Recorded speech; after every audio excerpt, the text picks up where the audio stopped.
I pull up, you know I be moving. Moving the floor and I'm cruising. The money I'm speaking is fluent. All of my business booming. Stacking my cash in abundance. Yo les postos, bienvenue dans cette nouvelle vidéo Mercato et Actu Foot. Et on va revenir aussi sur cette superbe victoire de Liverpool face à Chelsea. Sadio Mané a fait la misère aux Reds de Liverpool. Et franchement, les matchs qu'il y a eu ce week-end m'ont un petit peu remonté le moral parce que ça va pas trop ces temps-ci vraiment. Moral à zéro. Donc voilà, heureusement que le foot me sauve un petit peu la vie. Malgré que ce soit à huis clos. Quand tu vois le Leeds de Bielsa, quand tu vois le Liverpool de Klopp, tu vois un Paris qui joue quand même un petit peu mieux par rapport à Metz et à Lens et à Marseille. Donc tu te dis que voilà, il y a peut-être de l'espoir, mais voilà, le foot te maintient en vie.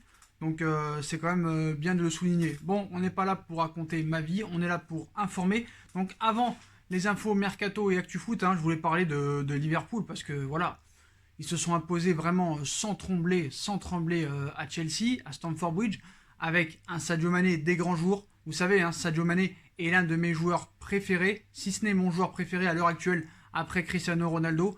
Et vraiment, Sadio Mané pour moi est sous-coté. Quand tu vois qu'on l'a mis 4e au dernier Ballon d'Or alors qu'il méritait d'être majoritairement dans les 3 premiers et peut-être gagner devant Léo Messi, ce joueur est sous-coté, on n'en parle pas assez et je suis sûr que s'il se serait appelé Manedinho ou Manadarino, on en parlerait plus. Et Sadio Mané, franchement, voilà, pour ce premier gros choc de la saison en Première Ligue, Liverpool est allé s'imposer sur la pelouse de Chelsea dans un match marqué aussi, il faut le dire, par l'expulsion de Christensen, puis par l'erreur, encore une fois, de Kepa. Sadio Mané y est allé de son doublé et permet à Liverpool de rejoindre Everton et Arsenal en tête du classement. Bon, Kepa, je pense pas qu'il va rester titulaire. Je pense que le gardien qu'ils ont pris de Rennes va être titulaire, ça c'est sûr et certain. Donc voilà, c'était un premier gros choc assez intéressant. Le tacticien allemand n'a pas changé ses habitudes. Il a reconduit son habituel 4-3-3 avec tout de même un petit changement tactique dans ce 11 habitué à un rôle de milieu relayeur. Fabinho a évolué cet après-midi, on va dire, dans l'axe de la défense, aux côtés de Virgil van Dijk. Et les latéraux ne changeaient pas, si ce n'est le Guinéen Naby Keita qui était aligné aux côtés de Anderson et Wijnaldum. Et voilà, la recrue Thiago Alcantara étant sur le banc pour débuter cette rencontre. Et devant, le trio magique était sans surprise présenté par Klopp. Et voilà,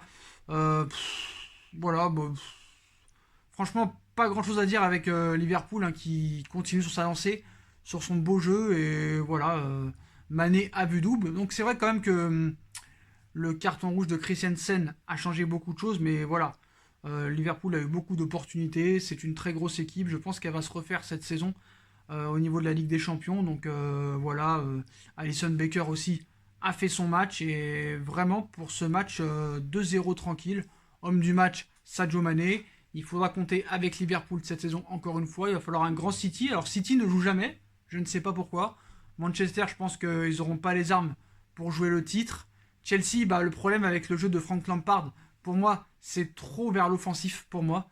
Je pensais que Chelsea sur le papier avait peut-être des choses à faire ce soir, mais on voit que Liverpool, voilà, cette équipe se connaît par cœur.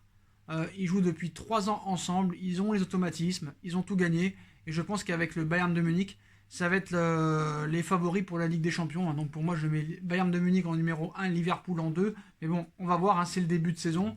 Il y a des équipes qui vont monter en puissance au fil des semaines. Mais voilà, un très bon Liverpool et une équipe qui va être très dangereuse cette année, je pense. Parce que vraiment, avec en plus les recrues qu'ils ont fait, Thiago Alcantara, l'attaquant de Wolverhampton, que je n'ai plus le nom en tête parce que je suis fatigué là. Mais voilà, à suivre Liverpool et je serais curieux de voir un très beau Liverpool Bayern de Munich en Ligue des Champions, que ce soit en quart ou en demi. On verra bien, mais en tout cas voilà, il faut plus considérer ce joueur Sadio Mané qui est pour moi, fait partie pour moi du top 5 mondial. Pour moi il y a Ronaldo, Messi et le troisième pour moi ce n'est pas Neymar, c'est Mané. Mané est devant Mbappé et Neymar. Je suis désolé, je suis supporter parisien. Je vais pas défendre les joueurs pour les défendre. Voilà, Sadio Mané a un état d'esprit exceptionnel, un palmarès exceptionnel. Il n'y a rien à dire. Le gars a 29 ans, Ligue des Champions, Première Ligue, Coupe du Monde des clubs, Super Coupe d'Europe, toujours décisive, toujours ce qu'on lui demande sur le terrain. Le mec ne touche que 9 millions d'euros par an, alors qu'il y en a qui touchent des 30 et des 40 et qui ne font pas grand chose sur le terrain. Vous savez de qui je parle. Donc voilà les postos. Donc bref, bravo à Liverpool et bravo à Sadio Mané qui a fait une masterclass aujourd'hui contre Chelsea, qui a quand même fait un gros recrutement cet été. Donc on passe aux infos mercato et on commence à l'étranger. Jules Koundé a trouvé un accord avec Manchester City. Donc Jules Koundé a trouvé un accord avec Manchester City autour d'un contrat de 5 ans. Séville demande 70 millions d'euros pour le joueur, qui devrait bien rejoindre l'Etihad Stadium. Donc ces dernières heures, la presse espagnole a fait état de l'intérêt pour le moins prononcé de Manchester City pour Jules Koundé, le défenseur tricolore du FC Séville, après avoir échoué dans les dossiers Koulibaly et José María Jiménez. Les Citizens se sont finalement rabattus sur le défenseur sévillan, auteur d'une excellente saison, sa première en Andalousie et en Liga. Donc voilà, Séville veut en tirer 70 millions d'euros. Donc ça va être compliqué quand même pour le joueur, récemment sélectionné par Sylvain Ripoll avec les espoirs, dont la clause libératoire s'élève à 90 millions d'euros pour l'instant.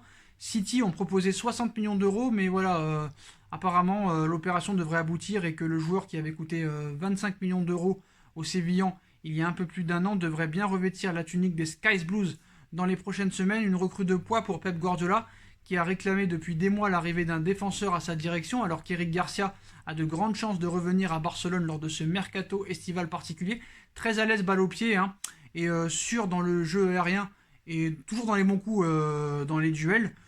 Jules Koundé va donc poursuivre sa progression météorique au sein d'un club qui souhaite récupérer le trône en Angleterre et enfin aller au bout de la Ligue des Champions. Donc une bonne nouvelle pour l'équipe de France également, mais voilà, je ne comprends pas pourquoi le fair play financier s'acharne sur le Paris Saint-Germain et pas sur Manchester City. Nous, contrairement à City, on n'a pas été interdit de toute compétition européenne. Ils ont été relaxés par le TAS. Ils auraient dû se faire discrets lors de ce mercato, parce que quand tu es accusé d'avoir transgressé le fair play financier, tu n'as pas le droit de dépenser autant. Et s'ils dépensent 65 millions d'euros pour Jules Koundé, alors qu'ils ont déjà dépensé 45 millions pour Nathan Ake de Bournemouth et 25 millions pour Ferran Torres, ça commence à faire beaucoup. Et c'est eux qui recrutent le plus, encore une fois, de tous les clubs. Donc à un moment donné, je pense que ça cache autre chose au Paris Saint-Germain. Je pense que le fair play financier cet été ne s'occupe pas des clubs. Vraiment. Je pense que Paris, et peut-être Doha, en a marre de dépenser pour pas avoir grand-chose à l'arrivée. Je ne sais pas. Je trouve ça quand même assez bizarre que City a tous les droits alors qu'ils ont été sanctionnés, même s'ils ont été relaxés, et que Paris, avec tous les revenus qu'ils ont, les partenariats, les 150 millions d'euros par la Ligue des Champions, les revenus des droits télé et tous ces sponsors, ne peut pas recruter ce qu'il veut. C'est quand même assez bizarre. Bref, peut-être que la politique a changé du côté du PSG. Bref, on enchaîne avec le Spartak Moscou qui est chaud sur Serge Aurier. Donc voilà, un joueur de Tottenham depuis la saison 2017-2018. Serge Aurier, ancien parisien, vous le savez, est sous contrat jusqu'en 2022, mais le latéral droit ivoirien refait parler de lui sur le marché des transferts. Après un intérêt du Milan AC, Aurier pourrait finalement rebondir dans un club inattendu. Sky Sports annonce en effet que le Spartak Moscou serait plus que confiant à l'idée de recruter définitivement l'ancien arrière-droit du PSG. A noter cependant qu'aucune information financière n'a été précisée, donc voilà, peut-être que le Spartak Moscou va accueillir dans les prochains jours Serge Aurier. Bon, on passe au mercato du Paris Saint-Germain. Arnaud Kalimuendo est suivi en Série B. Donc où jouera Kalimuendo cette saison? Le jeune attaquant parisien a déjà fait savoir qu'il comptait rester à Paris sur la durée, mais celui qui avait notamment débuté face à Lens pourrait bien être prêté cette saison. Selon les informations de Sky Italia, Pescara, équipe de Série B, est intéressé par l'attaquant de 18 ans. On rappelle que récemment, le Titi parisien a rejoint l'entreprise de Francesco Totti et cette dernière va donc gérer son image. Reste à voir quels seront les plans du Paris Saint-Germain pour le principal concerné. Je pense que quand même Kalimuendo mérite mieux que la Série B, sans faire offense à la Série B. Mais voilà, il mérite quand même un club de Ligue 1 ou peut-être un petit club de Série A. Donc voilà, je pense qu'il mérite quand même mieux. Du côté du Paris Saint-Germain, donc vous le savez, on a gagné 3-0 contre Nice. Donc il y a une grosse information qui arrive, les postos, vous le savez. Paris, que ce soit Leonardo ou Tourelle l'a fait savoir, cherche un défenseur central, un milieu de terrain et un attaquant, voire peut-être aussi un arrière gauche.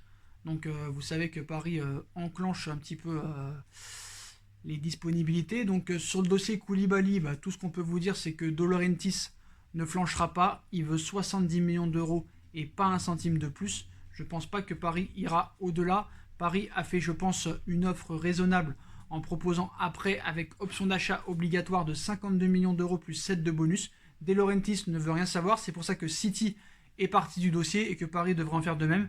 Donc peut-être qu'on va se rabattre sur un autre joueur, peut-être Skriniar, on ne sait pas. Mais je pense que c'est une erreur de la part de Laurentiis. Quand même 60 millions d'euros proposés par le PSG alors que ton joueur va avoir bientôt 30 ans et qui ne t'apporte pas vraiment de réussite. Tu as gagné la Coupe d'Italie mais tu ne feras pas la Ligue des Champions. Ça pouvait t'amener certes des liquidités et je pense pas que Koulibaly, tu pourras le vendre 60 millions la saison prochaine. Donc je pense que c'est une erreur de la part de Aurelio De Laurentiis, mais bon, chacun fait ce qu'il veut, c'est lui qui choisit son club. Donc on verra, il reste encore 2 semaines, mais on verra pour ça. Donc on continue avec le mercato parisien. Donc qu'est-ce qui va se passer réellement il faut qu'il y ait un coup d'accélérateur, parce qu'il reste 2 semaines, donc voilà. On est en quête de renfort dans plusieurs secteurs de jeu, et le PSG voit le temps filer à grands pas à 2 semaines de la fin du mercato. C'est pourquoi Léo se serait activé ces derniers jours afin de recruter quelques forces supplémentaires. Donc Leonardo se serait rendu dans plusieurs pays dernièrement. Donc c'est donc au cœur d'un contexte financier inédit et des plus délicats que Léo doit travailler au cours de cette saison estivale des transferts. Comme il l'a dit et répété à plusieurs reprises, le maître mot de ce mercato est la créativité. Seulement voilà, le coup de sifflet final de cette fenêtre des transferts approche à grands pas et Léo semble en être pleinement conscient. En effet, à en croire les informations divulguées par paristeam.fr ce dimanche, le directeur sportif du PSG commencerait à s'activer et aurait dernièrement voyagé dans plusieurs pays. L'Italo-Brésilien se serait récemment rendu en Italie, en Espagne ainsi qu'en Angleterre ce samedi avant de rejoindre le groupe parisien qui affrontait Nice en Ligue 1 ce dimanche. Toutefois, aucun nom de cible n'est évoqué par le média parisien qui souligne le fait que Léo est un travailleur de l'ombre, une théorie qui se vérifie quand on voit que l'arrivée d'Alessandro Florenzi et la récente prolongation de Presnel Kimpembe et de Kurzawa n'avaient filtré que peu de temps avant leur annonce. Donc on a besoin d'un attaquant, un défenseur central et un milieu de terrain. Ainsi, toute la question est maintenant de savoir quelles sont les cibles étudiées par Léo. Ce voyage de l'autre côté de la Manche pourrait éventuellement concerner un joueur dont on vous parlera la prochaine fois. Plus tard dans la vidéo. Donc voilà, Thomas Tuchel attend vivement l'arrivée de recrues d'ici la fermeture du marché des transferts. Le technicien allemand de Paris n'a d'ailleurs pas manqué de le rappeler ce samedi en conférence de presse après le match contre Nice, en réitérant le fait qu'il souhaitait absolument de nouvelles forces dans 3 secteurs qui sont sans surprise l'attaque, la défense et l'entrejeu. Donc à un moment donné, la commande à Leonardo est donc passée. Reste maintenant à savoir l'identité des 3 joueurs qui débarqueront au Paris Saint-Germain dans cette optique. Affaire à suivre. Pour la défense centrale, on sait que ce sera peut-être Milan Skriniar, peut-être Koulibaly, mais j'en suis pas sûr, ou peut-être encore un joueur qui sort du chapeau. Pour l'attaque, on vous en parlera tout de suite. Pour les latérales gauche, on sait que Desiglio a été... la piste a été étudiée, 20 millions d'euros, Tagliafico de l'Ajax. Il y a beaucoup de joueurs, et dernièrement, vous le savez, le nom de Alex Telles est revenu à la surface. On annonçait un accord entre Alex Telles et Manchester United pour un contrat de 5 ans, mais voilà, Manchester United ne veut pas payer les 20 millions d'euros que demande le FC Porto. Auteur d'un très bon match hier avec le FC Porto, d'ailleurs il a été élu homme du match d'hier soir du match du Porto et la victoire du FC Porto. Alex Telles a répondu aux rumeurs de départ en disant « Je me concentre sur mon travail, les journaux écrivent ce qu'ils veulent et les gens croient ce qu'ils veulent. J'ai des gens qui travaillent pour moi, je dois juste me concentrer sur mon travail, le manager et mes collègues savent que je suis avec le club. » Donc voilà. Donc apparemment on est parti pour une année supplémentaire au FC Porto, il lui reste 1 an de contrat, donc c'était tout l'intérêt du FC Porto de le vendre, mais malheureusement, pour l'instant, on reste sur le FC Porto, pour l'instant, il est parti pour rester à Porto. On verra ce qui se passera dans les prochains jours. Voilà pour Alex Telles. Et on va passer, avant de passer à l'information principale de cette vidéo, à Adil Aouchiche, qui a taclé le Paris Saint-Germain, annoncé comme l'un des plus grands talents du centre de formation du PSG. Adil Aouchiche n'a finalement pas signé pro dans la capitale, préférant filer du côté de l'AS Saint-Etienne. Un choix clairement réfléchi pour le milieu de terrain de Claude Puel, qui n'a pas manqué de tacler la position des Parisiens à son égard.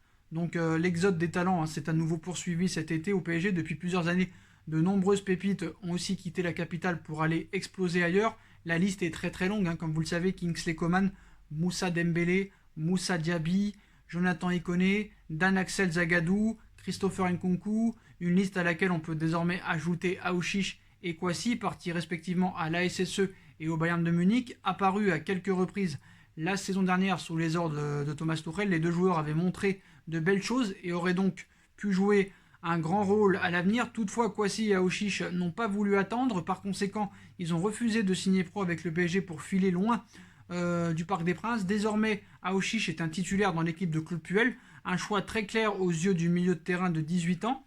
C'est donc désormais à la SSE qu'Adil Aouchiche choisit de poursuivre sa carrière, une décision importante pour le joueur de 18 ans, sur laquelle il est revenu ce dimanche au micro de Téléfoot en citant « C'est dommage de ne pas pouvoir continuer avec le PSG, mais c'est un choix. Là, je change de club et c'est de nouveaux objectifs », a d'abord expliqué le néo-stéphanois. Mais pourquoi avoir choisi la SSE plutôt qu'un autre club alors que de nombreuses équipes à travers l'Europe étaient également à l'affût? Comme l'a expliqué Aouchiche, il avait un plan de carrière bien précis, souhaitant continuer à évoluer en Ligue 1, et cela a bien marché avec la SSE, en citant « Je me voyais plus en France pour mon premier contrat pro, j'ai directement accroché avec Saint-Etienne, je l'ai senti et quand je sens quelque chose, j'y vais ».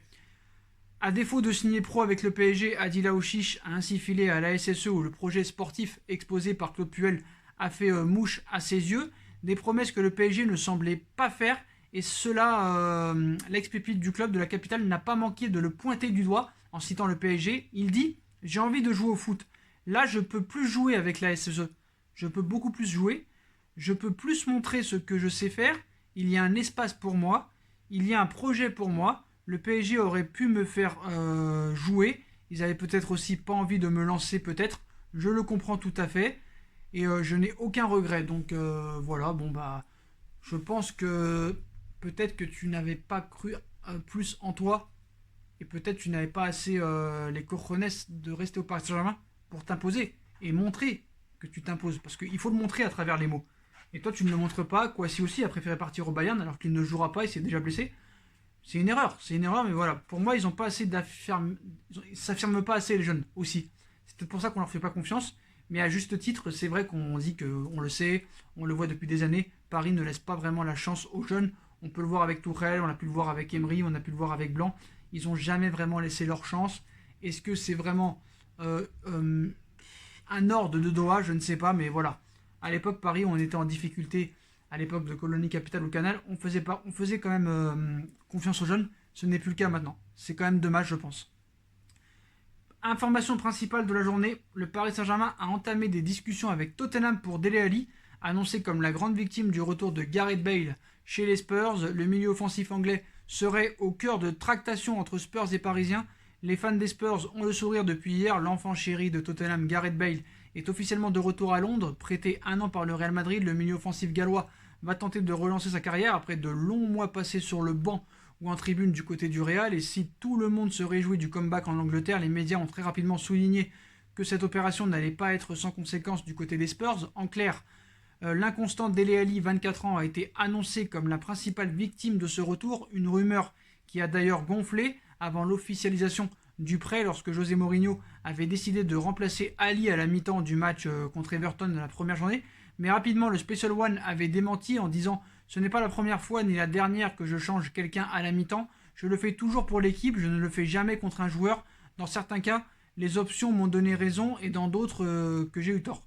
Dans celui-ci, rien n'a changé pour l'équipe. L'équipe n'a pas progressé entre la première et la deuxième période. Ce n'est pas contre Dele et ça n'a rien à voir avec son avenir. Il va rester, c'est juste mon travail de faire des choix. » Paris parle actuellement avec Tottenham, mais visiblement, le cas Ali fait bien parler en coulisses. Pour rappel, le Télégraphe et le Daily Mail affirmaient en chœur le 17 août dernier que le Paris Saint-Germain et l'Inter de Milan étaient à l'affût dans ce dossier, au cas où les Londoniens se décident à faire partir leur milieu de terrain. Et selon le Télégraphe, les choses se seraient accélérées ces dernières heures. Le média britannique affirme que le PSG et Tottenham ont entamé des discussions en vue d'une éventuelle arrivée de Dele Alli au Paris Saint-Germain. Le journal explique que les Spurs ont d'abord tenté d'inclure Ali dans le deal Bale.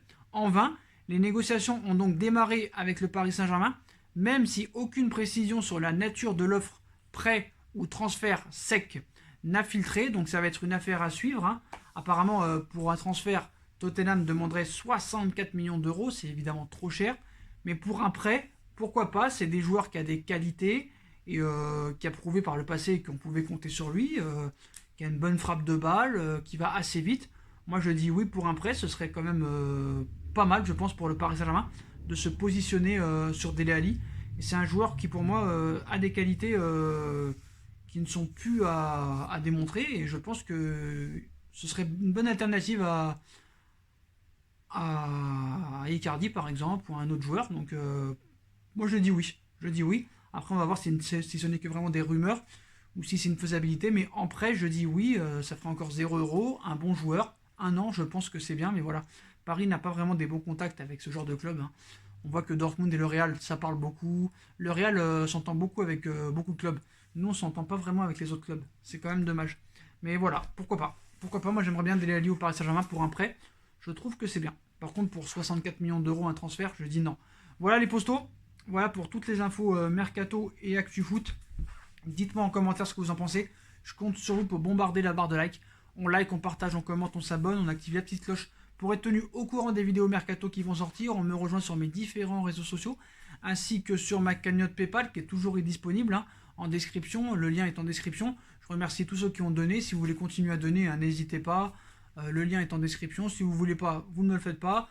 Vous avez ma deuxième chaîne YouTube aussi, No Feeling, qui est en lien en bas en description. J'ai fait une vidéo hier soir. Allez la voir, allez vous abonner si ça vous intéresse. Ça me ferait extrêmement plaisir. Voilà les postos. Je vous souhaite à tous une bonne continuation. Prenez soin de vous et à très vite pour une nouvelle vidéo les postos. Tchuss!